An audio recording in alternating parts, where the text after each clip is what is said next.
Southampton on the south coast of England, but she's been trending in Amazon's hot new book releases. Her new book, Do What Matters, the Purpose-Driven Career Transition Guide, peaked at number 7 over the past few weeks. Byam has topped the hot new release charts in career guides, business coaching and mentoring skills, decision-making skills, human resource management and business leadership skills in Amazon UK this week with a simple message of doing what matters for the planet and your life within it. While she's no monk who sold her Ferrari, Byam left Trinidad and Tobago for the United Kingdom in 2009 to pursue a prominent international career as a senior auditor at an FTSE top 10 company. In 2019, she walked away from a high-paying 6-figure corporate career to start over on a mission to fulfill her purpose. She joins us now to tell us more. Ms. Byam, very good morning. No, I'm saying good morning, but it's midday for you in the UK, in Southampton. Thanks very much for joining us. What does it mean to be one of the hot new releases on Amazon? Good day to you. Well, it's actually more than that. So since you received that update, I've actually hit the number 1 charts in the UK, and I also got to number 2 in the US. So I've done pretty well. Congratulations! Thanks very much for that update. What has accounted for that? I guess it's my friend base, if I can be honest. I mean, it's really getting people motivated to support the work, and the people who've read it have reviewed it and given really great comments. So I think that's encouraged more people to get involved. I've been doing a lot of work promoting it all over the socials as well. So that's really helped. Explain what you think your publications or this latest publication offers that is so very different from all of these personal development things and so on. I mean, I am not one of those who would necessarily run after every single one, but you see them popping up almost every other day. This new guide to sort out your life, to be successful in this, successful in that, successful in the other. What differentiates and clearly what makes your prescription so very successful? I think one of the key things is that I'm not focusing on the individual. I'm really focusing on this collective drive that we have to change things. And in reality, we're not going to save the planet and save our kids if we only focus on, that wealth accumulation in the bank or in trying to get our kids to some place of safety. There's no place of safety.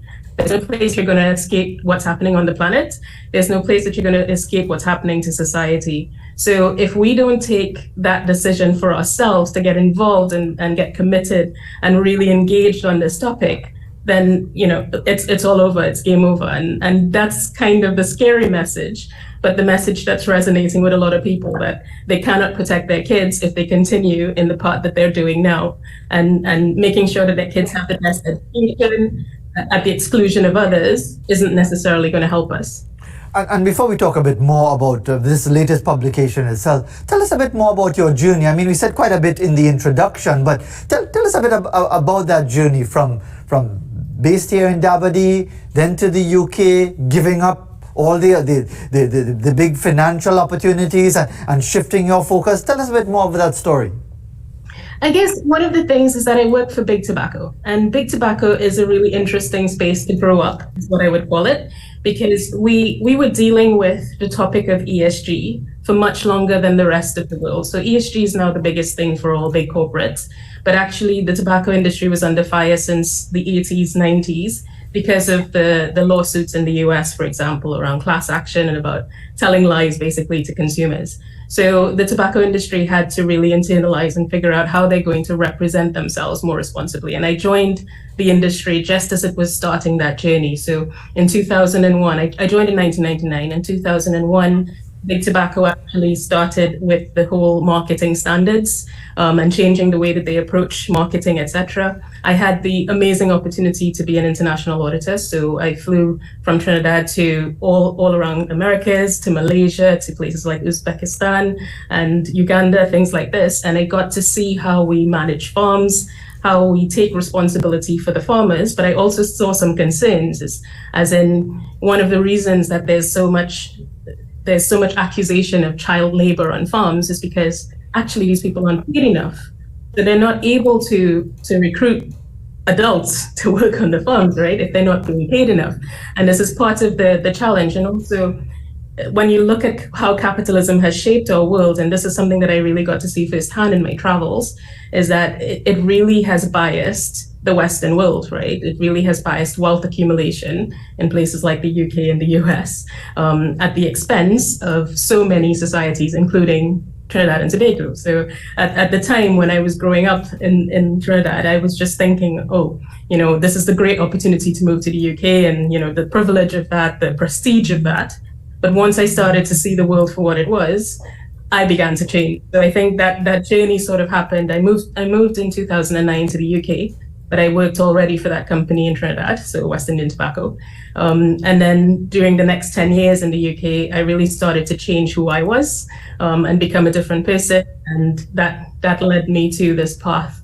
And I think that's what this book is bringing a difference about. It's really about my journey to realize what capitalism is and what we can do as a society to improve things, and how to actually make that happen in the world of other people, how to bring that home to you and everyone else.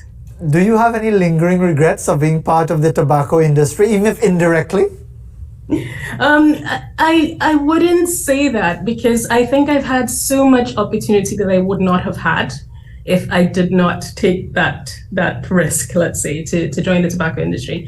I've always worked in responsibility areas as well. So I've worked in finance, internal audit, and then supply chain risk and change management. So I've always, I guess it's a little bit of you might want to call it a cop-out, but in a way it's a bit of taking the side of, I am here to change things, or I am here to make this business more responsible. So that's how I'm able to rationalize the time that I spent there. But I couldn't spend any more time. This sounds like a very interesting discussion that maybe time doesn't allow us to develop even further, but it's very interesting, your perspective. So given all of that, given that transformation and that shift of focus that you've had over the last 3 years, and of course we've had the pandemic as well, we've had Black Lives Matter, we've had so many things going on, not just in the US, but in the UK. As a person of color yourself, you see the Conservatives just have Liz Truss now, no chance really for Rishi Sunak, no Indian person to lead the UK anytime soon, of course, but I wouldn't draw you into that. But does the book, what does it address? What particular points are you trying to develop in this particular book? So on this topic that you've just raised around what's happening in the UK around governance is a huge part of the book, and it's a huge part of the change management that we need. I think today we've become lazy at our own governance, if I can say that. So we kind of leave it up to these elites who make decisions that we have no part of, which is exactly what's been happening to the Conservative Party for the last few years. They've had 3 changes of regime with no involvement from us. And that for me is a real thing. The political system cannot work without the people it's meant to serve.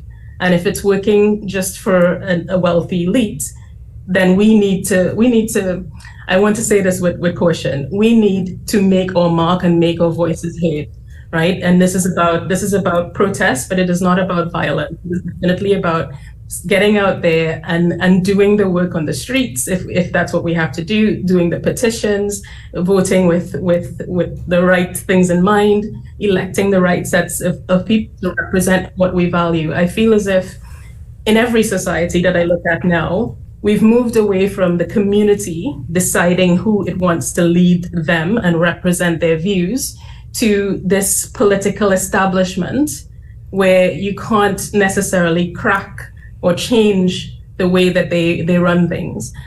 And this is a concern. This is a real concern for all of us, even in Trinidad and Tobago. Well, even more in Trinidad and Tobago. I was just cussing a little while ago about how we have all these committees and these meetings and never get anything done, and we just seem so powerless about it. But just getting back to the title of the book, Do What Matters, the Purpose-Driven Career Transition Guide.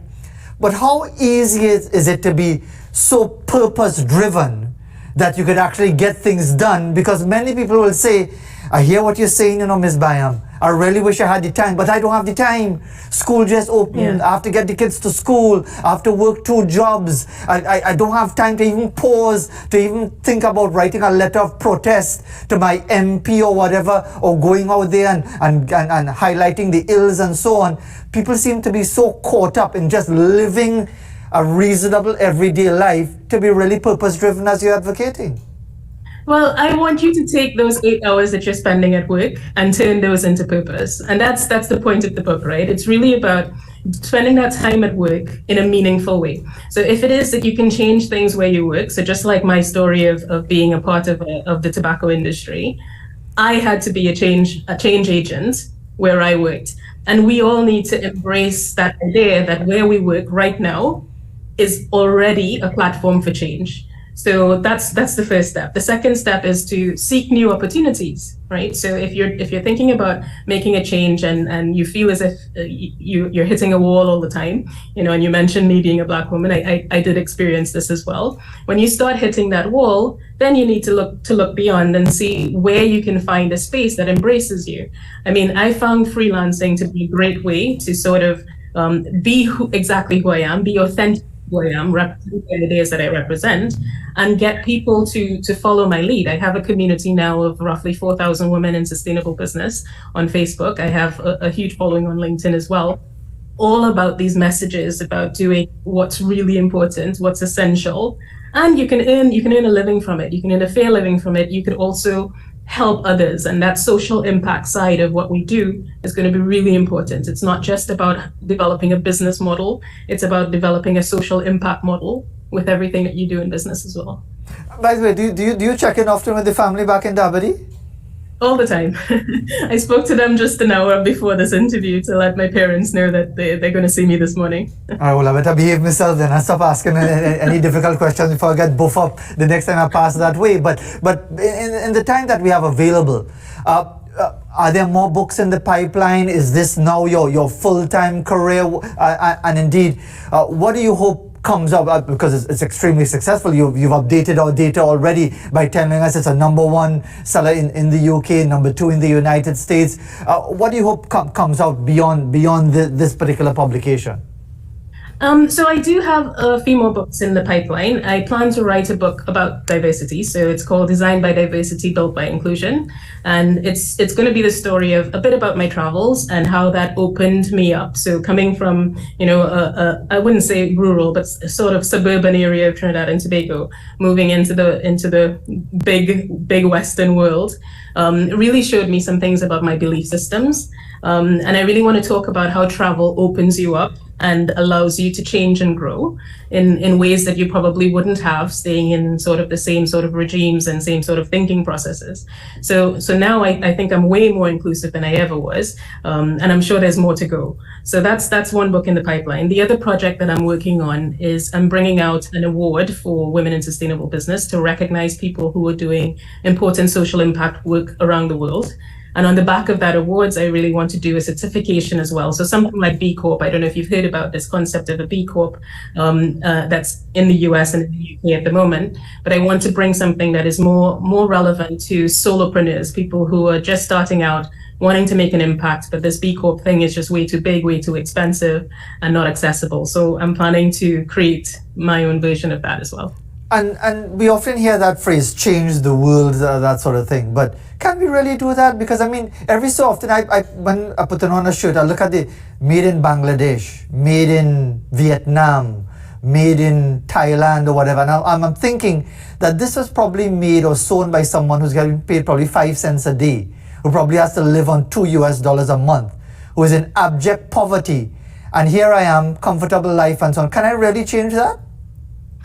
I believe that yes is the answer, and the way that you do that is by changing your choices, right? Changing your purchasing choices. And we talk about this whole idea of how brands and marketing has sort of influenced the last 50 years, right? If we look at what's happening with climate, we look at how marketing has changed, and I know some marketers are getting hot and bothered by me talking about this, but marketing has built this expectation and this association with brand and this sort of, this sort of privilege and things like this. And I think that this is one of the biggest things that we need to start seeing beyond.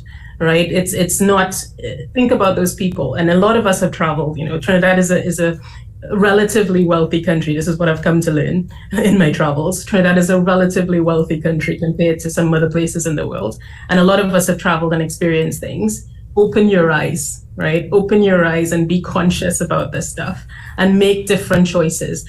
Go and buy the things that are harder to get, that might be a little bit more expensive. Keep them for longer and make your impact that way.